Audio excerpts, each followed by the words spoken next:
মাননীয় স্পিকার সহ অন্যান্য কিছু সদস্যবৃন্দ এখনো ঝুঁকি আর সম্মান প্রদর্শন করেন। মাননীয় সদস্যবৃন্দ, ত্রয়োদশ সংসদের প্রথম অধিবেশনে অর্থাৎ চলতি অধিবেশনে বিশেষ অধিকার প্রশ্নের একটি নোটিশ পাওয়া গেছে। নোটিশটি দিয়েছেন মাননীয় সংসদ সদস্য মোহাম্মদ মুজিবুর রহমান, রাজশাহী 1।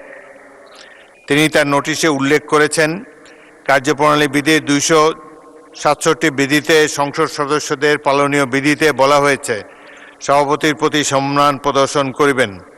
2006 সালের আগে ঝুঁকি আর সম্মান প্রদর্শন করার কথা ছিল। 2006 সালের সেপ্টেম্বর মাসের 26 তারিখে ঝুঁকিয়া সম্মান যেহেতু শুরুকের মতো মনে হয়, তাই কার্যপ্রণালী বিধি থেকে ঝুঁকিয়া শব্দটি রহিত করা হয়েছে। কিন্তু দুঃখের বিষয়, মাননীয় স্পিকার সহ অন্যান্য কিছু সদস্যবৃন্দ এখনও ঝুঁকিয়া সম্মান প্রদর্শন করেন। বিষয়টি গণগুরুত্ব সম্পূর্ণ বিধায় তা বাস্তবায়ন করার দাবি রাখেন।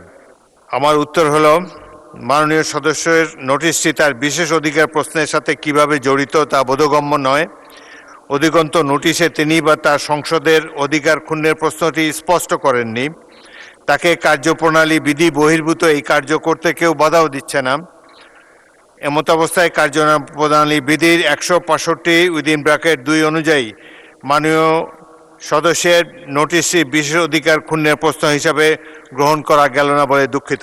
নায়াসিনামাইড ও স্যালিসাইলিক সমৃদ্ধ লিলি ফেস ওয়াশ যা ফেসের ডেড স্কিন সেল দূর করে দেয় দ্বিগুণ ফাস্টার ব্রাইটেনিং।